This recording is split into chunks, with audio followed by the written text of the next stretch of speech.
पहाड़ी औरतें हफ्ते में एक रात छोटे लड़कों के साथ क्यों गुजारती थी? राज जानकर आपके भी रोंगटे खड़े हो जाएंगे। पहाड़ी औरतें नई उम्र के लड़कों के साथ जो काम करती हैं, उसे जानकर आपके होश उड़ जाएंगे। दरअसल हुआ कुछ यूं कि मेरे 14 साल के होते ही अचानक से मेरे कंधों पर बहुत बड़ी जिम्मेदारी आ गई। मैं तो यहाँ अपने पापा के पास घूमने के लिए आया था। मुझे क्या मालूम था कि यहाँ आकर हालात ऐसे बन जाएंगे कि मुझे खाने को रोटी तक नहीं मिलेगी। और उसी दौरान मेरी मुलाकात एक पहाड़ी औरत से हुई, जिसने मुझे एक ऐसी बात बताई जिसे सुनकर मैं हैरान रह गया और सोचने लगा कि आखिर 14 साल की उम्र के लड़के के साथ इसे ऐसा क्या काम करना है जिसके बदले में यह मुझे इतना सब दे रही है। मजबूरी में मुझे उसकी बात माननी पड़ी। फिर उस औरत ने जो कुछ मेरे साथ किया, उसे जानकर तो आपके पैरों तले जमीन निकल जाएगी। मेरा नाम मनीष है। मैं बिहार के एक कस्बे का रहने वाला हूँ।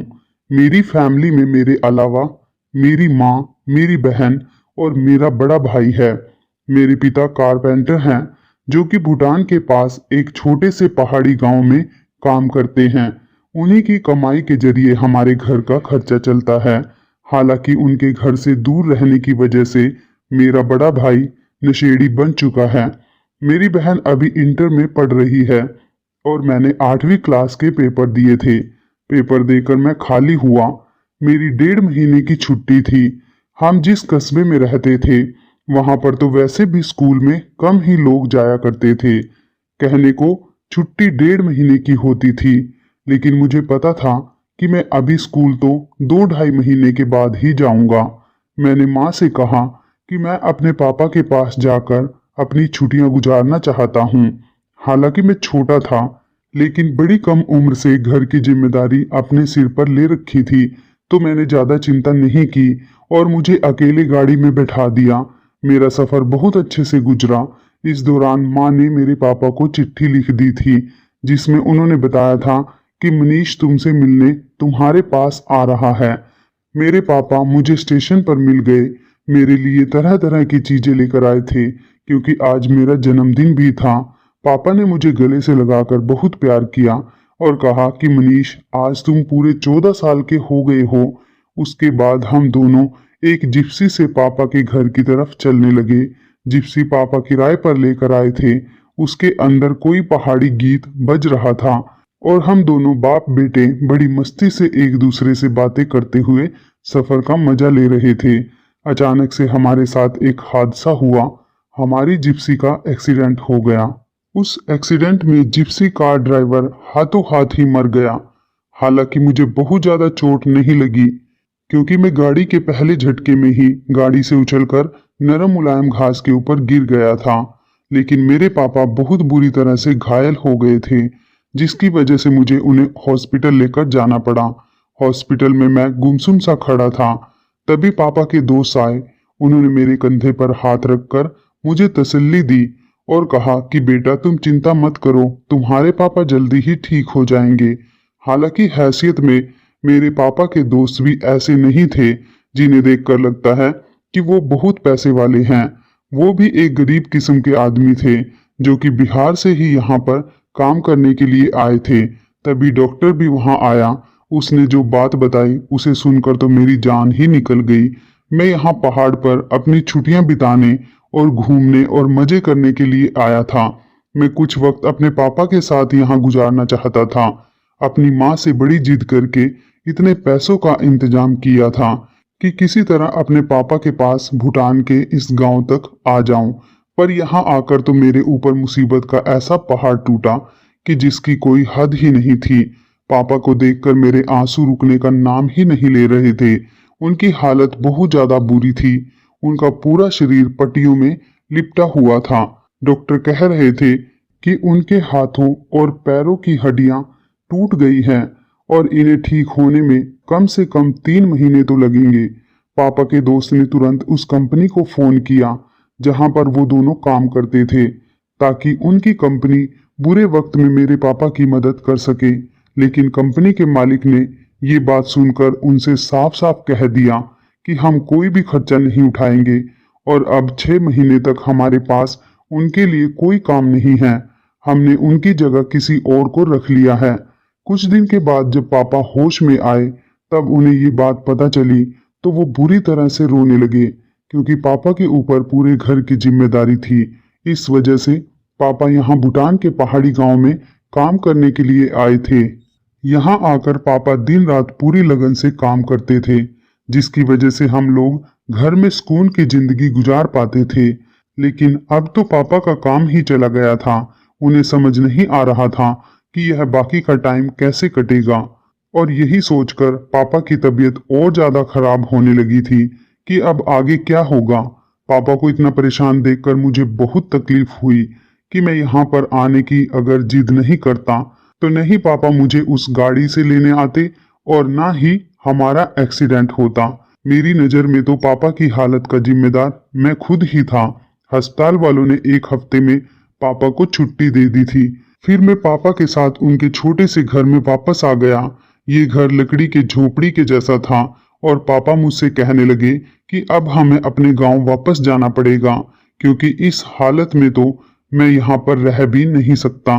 मैं तो किसी भी काम को करने के काबिल ही नहीं रहा, और जब कंपनी मेरा खर्चा उठाने से मना कर चुकी है तो अब यहाँ रहना किस काम का।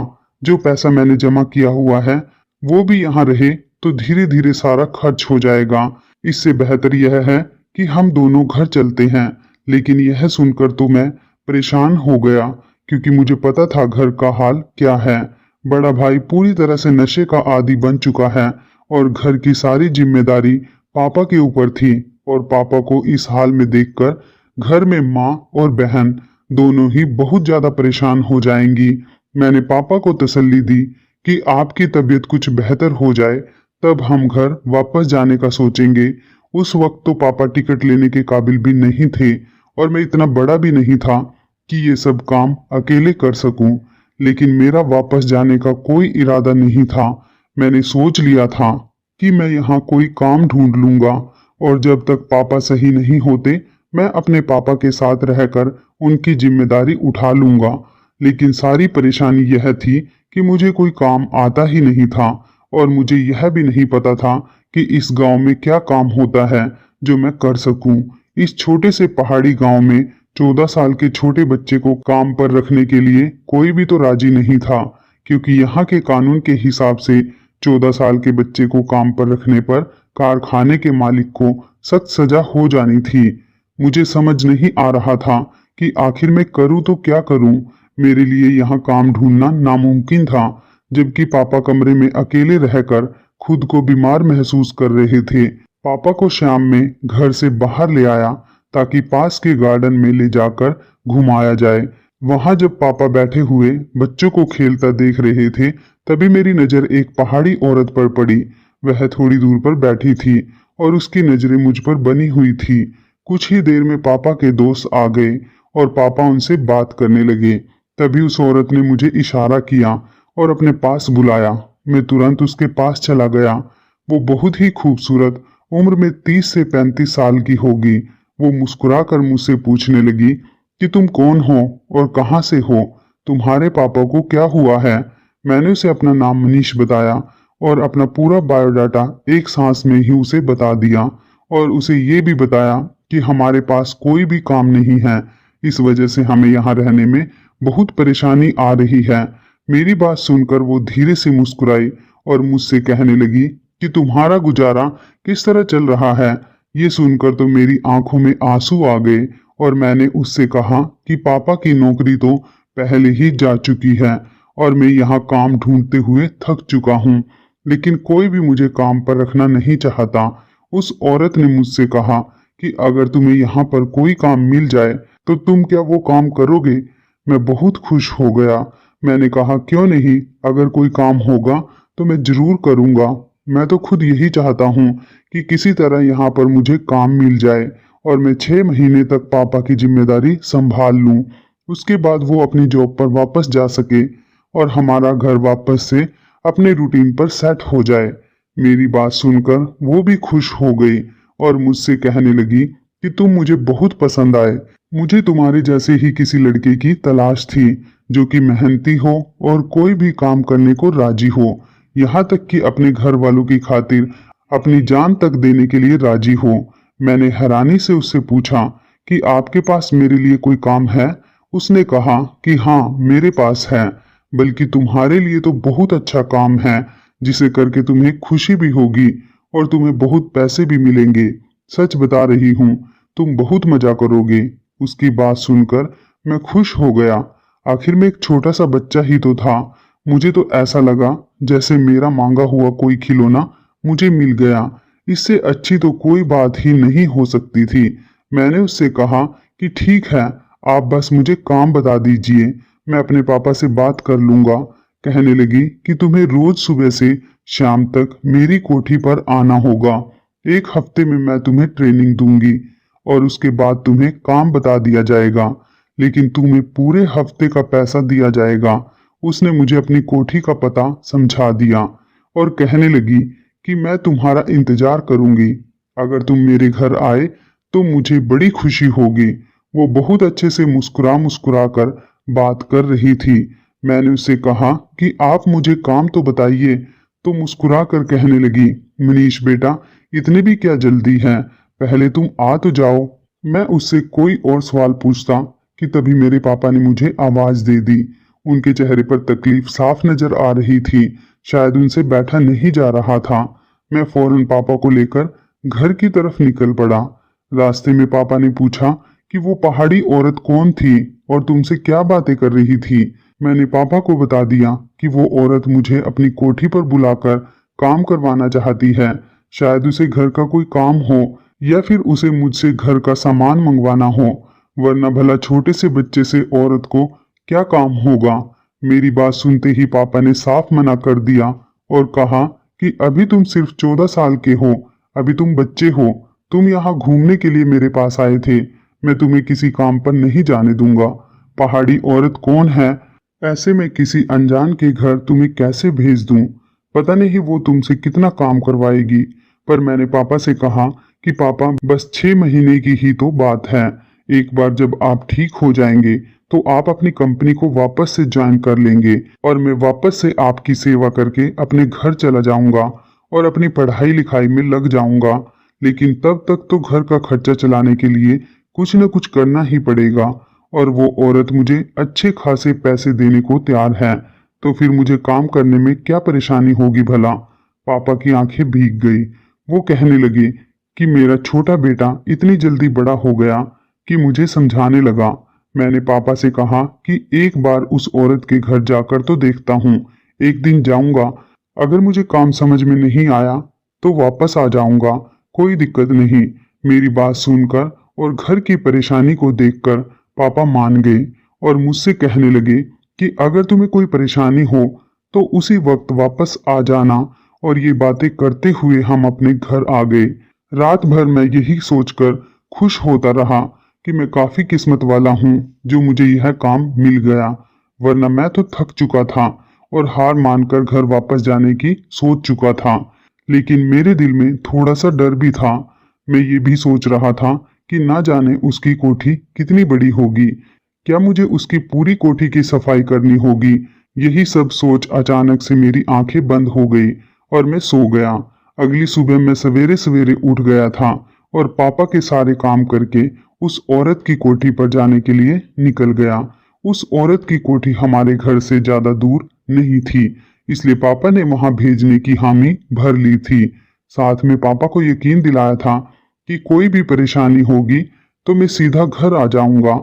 उस औरत की कोठी पर पहुंचकर मैंने चौकीदार से कहा कि मुझे तुम्हारी मालकिन ने बुलाया है। उसने सर से पैर तक मुझे देखा और कहने लगा कि तुम रहोगे मैडम के पास। उसकी बात मुझे बहुत अजीब लगी, साथ ही वो बड़ी अजीब सी नजरों से मुझे देख रहा था।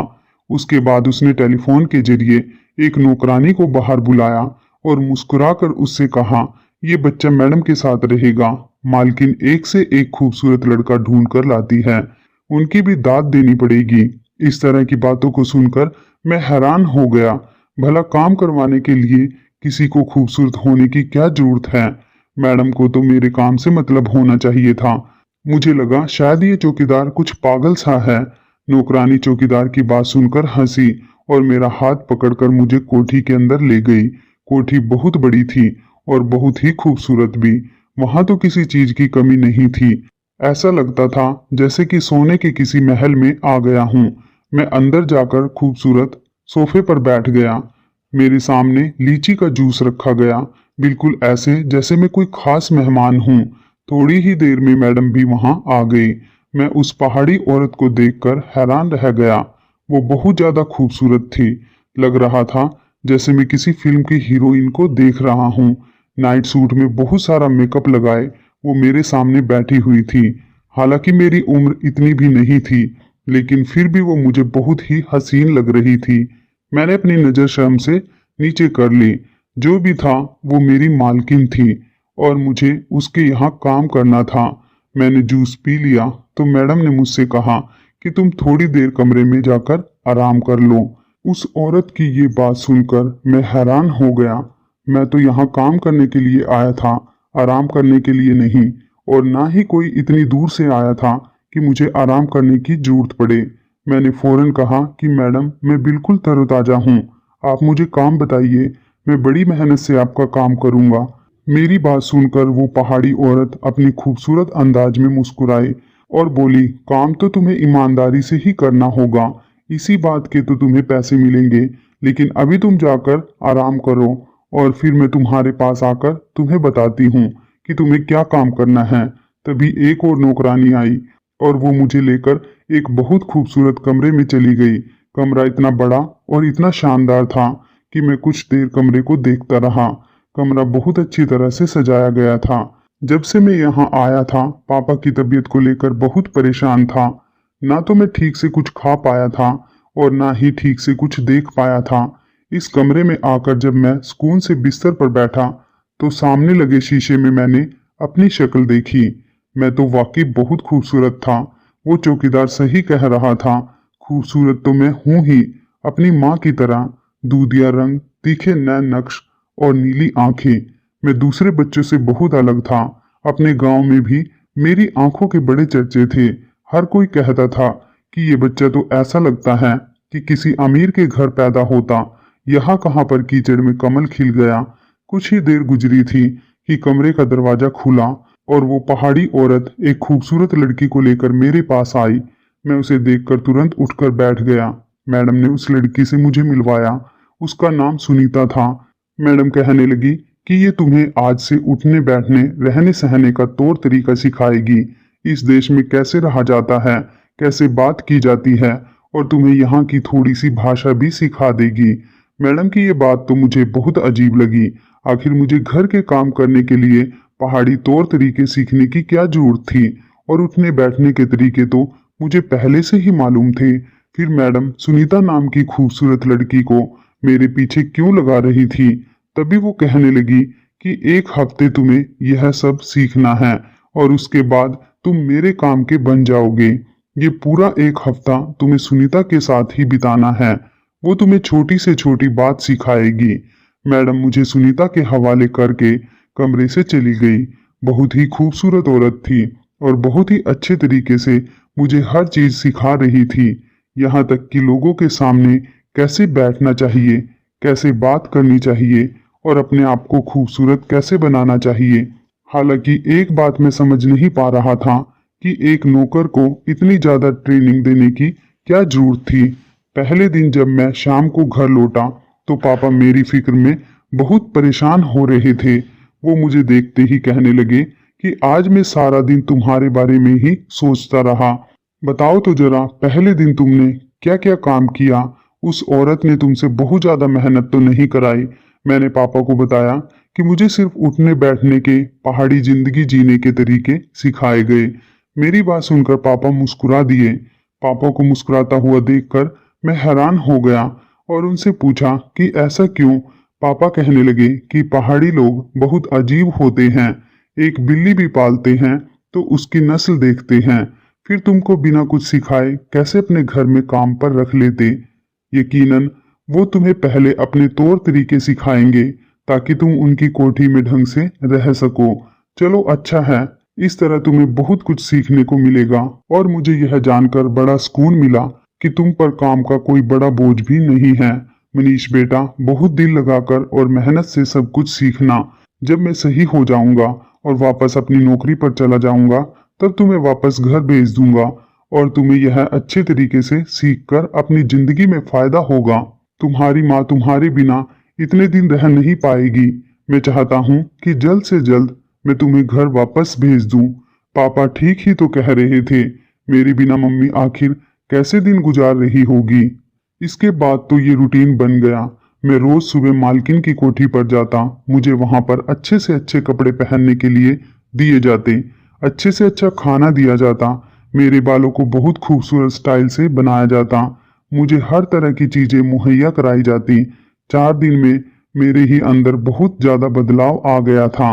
मैं खुद को शीशे में देखकर पहचान ही नहीं पा रहा था कि मैं वही 14 साल का मनीष हूँ। यहाँ का खाना पीना मेरी सेहत को बहुत लग रहा था।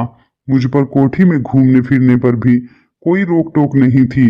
जहां मर्जी वहां जाता, जैसे मर्जी वैसे रहता। ऐसा लगता जैसे कि मैं मालकिन का बेटा हूँ। अब तक मैंने यहाँ किसी काम को हाथ भी नहीं लगाया था। लेकिन एक बात मुझे बड़ी अजीब लग रही थी। मैंने कभी भी उस पहाड़ी औरत के पति को नहीं देखा था, जबकि वो शादीशुदा औरत थी। उनके तो बच्चे भी नहीं थे, लेकिन उनके पति के साथ उनकी फोटो लगी हुई थी। मैंने एक बार नौकरानी से पूछा कि मैडम के पति कहाँ हैं, तो उसने इतना ही बताया कि हमारे साहब तो काम के सिलसिले में हमेशा शहर से बाहर ही रहते हैं। उनका बहुत बड़ा कारोबार है, वो बस रात को ही घर पर आते हैं। मैं देखता कि वो पहाड़ी औरत तैयार होकर पूरे घर में टहलती रहती या फिर शॉपिंग के लिए बाहर निकल जाती। जब से मैंने सुनीता से तौर तरीके सीखे थे, मैडम मुझे भी अपने साथ मार्केट ले जाती। वो मेरा हाथ पकड़कर शॉपिंग करती, मार्केट में घूमती, मुझे मेरी पसंद की चीजें दिलाती और मैं अपनी नौकरी पर बहुत हैरान था, जिसके लिए मुझे सैलरी मिल रही थी और इतना बहुत सारा सामान भी मिल रहा था और काम मुझे कुछ करना नहीं पड़ रहा था। मैंने अपने पापा को अपनी नौकरी के बारे में बताया कि वहां पर मैं पूरा दिन कैसे गुजारता हूँ। पापा कहने लगे कि तुम्हारी मालकिन की शायद कोई औलाद नहीं है, इसलिए वो तुम्हें अपने बेटे की तरह पाल रही है, लेकिन शायद ये बात बताना नहीं चाहती। मैडम ने तो मुझे यही बताया था कि 1 हफ्ते तक सुनीता मुझे ट्रेनिंग देगी, फिर मेरा काम शुरू होगा और मुझे अब बस उस दिन का इंतजार था कि आखिर मुझे पता तो चले कि मेरा काम क्या है। अभी तो मैं अपने नए नए कपड़े और महंगी महंगी चीजों को एंजॉय कर रहा था। पापा की तबीयत भी अब पहले से बेहतर हो गई थी, लेकिन इतनी भी नहीं सुधरी थी कि वो नौकरी पर जा सके। इधर मेरी नौकरी लग गई थी तो मेरे पापा की टेंशन भी कुछ कम हो गई थी। हालांकि हमने अभी तक अपने घर पर पापा के एक्सीडेंट के बारे में नहीं बताया था और ना ही मेरी नौकरी करने के बारे में। पापा मम्मी को शाम में फोन करते और उन्हें सब कुछ अच्छा अच्छा ही बताते। वहीं दूसरी तरफ मैं उस पहाड़ी औरत के घर में बड़े मजे से रह रहा था और 1 हफ्ते में मैं जैसे बिल्कुल ही बदल गया था। हफ्ते के आखिरी दिन मैं जैसे ही मैडम के घर पहुंचा तो चौकीदार मुझे देखकर बहुत अजीब ढंग से हंसने लगा और कहने लगा कि आज से तुम्हारा काम शुरू होने ही वाला है। मैं भी इस बात पर बहुत खुश था कि आज मुझे काम करने को मिलेगा। मैं कोठी के अंदर दाखिल हुआ तो सुनीता मुझे कहीं नजर नहीं आई। दूसरी एक नौकरानी मुझे कहने लगी कि आज आपको सीधे मैडम के कमरे में जाना है। मैं जब से यहाँ आया था एक बार भी मैडम के कमरे में नहीं गया था। मैडम का कमरा हमेशा लॉक रहता था। मैं जैसे ही मैडम के कमरे में दाखिल हुआ तो देखकर हैरान रह गया। मैडम का कमरा तो आज पूरी तरह से सजा हुआ था, जैसे किसी नई नवेली दुल्हन का होता है। मैडम ने मुझे हाथ पकड़कर अपने बिस्तर पर बिठाया और नोटों की 2 गड्डियां मेरे हाथ में पकड़ा दी और कहने लगी कि ये तुम्हारी इस हफ्ते की तनख्वाह है। आज का पूरा एक दिन तुम्हें मेरे साथ कमरे में ही गुजारना होगा और आने वाले 1 हफ्ते तुम इसी तरह जीना जितना तुमने इस हफ्ते अपनी जिंदगी का मजा लिया है। मैडम की यह बात मुझे कुछ ज्यादा समझ नहीं आई। हालांकि इतने सारे नोट देखकर मैं बहुत खुश हो गया। मैंने मैडम से कहा कि आप जो भी कहेंगी मैं पूरी ईमानदारी के साथ करूंगा। लेकिन उसके बाद उस पहाड़ी औरत ने जो कुछ मुझसे कहा वो सुनकर मेरे होश उड़ गए। आखिर ये मुमकिन ही कैसे था? मैं उस पहाड़ी औरत के साथ ऐसा कैसे कर सकता था? मैं अभी 14 साल का छोटा सा बच्चा था और जिस चीज की ख्वाहिश मेरी मैडम कर रही थी वो मेरे लिए मुमकिन ही नहीं था। हालांकि मेरा नन्हा सा दिल उनकी अदाओं से और इस कमरे की खुशबू से पिघलता जा रहा था, लेकिन फिर भी मैंने अपने ऊपर कंट्रोल रखा और उनसे कहा कि मैं यह सब नहीं कर सकता। तो यह सुनकर वो मुझसे कहने लगी कि मैंने पूरा एक हफ्ता तुम्हें हर तरह की आज़ादी दी है, तुम्हें तौर तरीके सिखाए, अपने काबिल बनाया। अब तो तुम इस काम से मना नहीं कर सकते। वो पैसे तुम्हें इसी काम के लिए दिए गए हैं। इससे पहले तो तुमने कोई काम किया ही नहीं। मैंने तुम्हें अपने काबिल बनाने के लिए बड़ी मेहनत की है। अब तुम ऐन मौके पर मुझे इनकार ना करो, मेरी हसरतें अधूरी रह जाएंगी। वो कहने लगी कि हम औरतों की जिंदगी बहुत अजीब होती है। दूसरे लोग हमारा पैसा और हमारी जिंदगी देखकर जलते हैं, लेकिन कोई हमसे ये नहीं पूछता कि हमारे दिल पर क्या गुजरती है। मेरे पति को ऐश करने की आदत हो गई है और वो अलग अलग शहर में अलग अलग औरतों से मिल सकता है और इस दौरान वो मुझे वक्त देना भूल ही गया है। उसे तो यह भी याद नहीं कि मैं जवान और खूबसूरत हूँ और मेरे भी कुछ अरमान हैं, लेकिन उसकी दिलचस्पी तो मुझसे ज्यादा बाजारू औरतों में है जिनको वो गलत तरीके से अपने साथ रखता है। इसलिए मैं भी हफ्ते में एक दिन छोटे लड़कों के साथ गुजारती हूँ और अपनी अधूरी ख्वाहिशों को पूरा करती हूँ। इस तरह ना तो मुझे प्रेग्नेंट होने का डर रहता है और ना ही किसी को मेरे ऊपर शक होता है। मैं जानती हूँ कि ये तरीका गलत है, लेकिन मेरा पति भी तो मुझे धोखा दे रहा है, तो मैं उसे धोखा क्यों ना दूं? मैं बदले की आग में जलती रहती हूँ। हफ्ते के आखिर में मैं अपने अंदर की आग इसी तरह ठंडी करती हूँ। एक छोटा लड़का अपने बिस्तर पर पूरे दिन रखती हूँ, लेकिन जितने लड़कों का इस्तेमाल मैंने आज तक किया है कोई भी तुम्हारे जितना खूबसूरत नहीं था। पर मेरा दिल अब तुम पर आ चुका है और मैं चाहती हूँ कि तुम मेरे साथ हमेशा के लिए यही रह जाओ। तुम्हारी जरूरत इस वक्त पैसा है और मेरी जरूरत तुम हो। मैं तुम्हें यह पैसे दूंगी जिससे तुम अपनी जरूरतों को पूरा करोगे, लेकिन इसके बदले में तुम्हें मेरी हर जरूरत को पूरा करना पड़ेगा। मैं तुम्हें अपनी जिंदगी भर अपने साथ रख लूंगी और तुम्हारे बाप को भी कभी नौकरी की जरूरत नहीं पड़ेगी, ना ही तुम्हें वापस घर जाना पड़ेगा। अपने बाप को अपने घर वापस भेज देना और हमेशा के लिए यहाँ रह जाना। मैं छोटा था लेकिन बदअकल नहीं था। मैडम की एक एक बात मेरी समझ में आ रही थी और मेरे दिमाग में मेरी माँ की बातें चल रही थी। मैंने वो सारे पैसे मैडम के हाथ में पकड़ा दिए और साफ शब्दों में कहा कि मुझे हराम के इन पैसों की जरूरत नहीं है।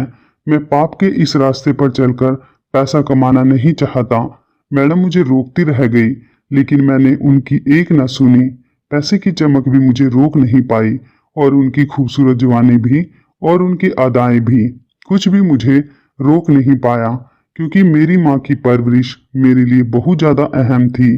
जो कुछ भी मेरी माँ ने मुझे सिखाया था कि बेटा हमेशा सीधे रास्ते पर चलना, कभी भी कुछ करने के लिए गलत रास्ते का इस्तेमाल मत करना। मैं भागता हुआ उस कोठी से बाहर निकला और वापस गिरता पड़ता अपने पापा के पास आ गया। मैंने अपने पापा से आकर कहा कि अब हमें यहाँ से चलना चाहिए, क्योंकि हमारा यहाँ रहने का कोई मकसद नहीं है। ये लोग बहुत जालिम हैं। हम वापस अपने देश चलते हैं, एक रोटी खाएंगे लेकिन इज्जत से जिएंगे। आपकी थोड़ी सी बीमारी पर कंपनी वालों ने आपको बाहर निकाल दिया, जबकि आप सालों से उनके पास नौकरी कर रहे थे। उन्होंने इस बात का लिहाज भी नहीं किया और मुझे उस औरत ने धोखे से अपने घर बुलाया, जो कि अपने जिस्म की भूख मुझसे मिटाना चाहती थी। चौकीदार का मुस्कुराता चेहरा मुझे आज समझ आ रहा था। मैं अपने पापा के साथ वापसी का टिकट ले चुका था और अब आने वाली मुश्किलों को सोच रहा था। मेरी जिंदगी मुश्किलों भरी जरूर थी, लेकिन पाप से भरी हुई नहीं थी। मेरी माँ ने मुझे बताया था कि जिंदगी देना इंसान के हाथ में नहीं है, बल्कि भगवान के हाथ में है। लेकिन उस जिंदगी को कैसे गुजारना है यह हमारे हाथ में है और मुझे यकीन था कि ऊपर वाले ने मेरे लिए कोई ना कोई इंतजाम कर रखा होगा। दोस्तों, पहले के लोग और थे, लेकिन आज के लोग ऐसे हैं जो दूसरों की मजबूरी का फायदा उठाते हैं। दौलत ने उन्हें अपनी इज्जत से भी भटका रखा है। उन्हें इस बात का अंदाजा भी नहीं है कि वो कितना गलत कर रहे हैं। अगर आप इस कहानी के आखिर तक आ चुके हैं तो याद रखिए, आपको गलत काम करने के मौके बहुत मिलेंगे, लेकिन फैसला आपको ही करना होगा। जब तक आप सही रास्ते पर रहेंगे, आपके साथ कभी भी कुछ गलत नहीं होगा। तो इस कहानी के बारे में आपकी क्या राय है, कमेंट करके जरूर बताइएगा। दोस्तों, आपको हमारी ये मज़ेदार कहानी कैसी लगी, आप हमें कमेंट बॉक्स में जरूर बताएं। यदि आपके पास भी ऐसी कोई प्यारी सी कहानी है या फिर ऐसी कोई कहानी जिससे कुछ शिक्षा मिले, तो आप हमारे साथ उसको जरूर शेयर करें। दोस्तों, यदि आपको हमारी ये वीडियो अच्छी लगे तो आप हमारी इस वीडियो को लाइक शेयर जरूर करें, और ऐसी ही दिल को छू लेने वाली प्रेरणादायक कहानियां सुनने के लिए हमारे चैनल को भी सब्सक्राइब करें। यदि आप हमें फेसबुक पर देख रहे हैं तो आप हमारे फेसबुक पेज को लाइक और फॉलो जरूर करें। तो दोस्तों, फिर मिलते हैं ऐसी ही जबरदस्त कहानी या टिप्स के साथ नई वीडियो में। तब तक के लिए आप सभी का धन्यवाद। आप सभी अपना ख्याल रखना। आपका दिन शुभ व मंगलमय हो।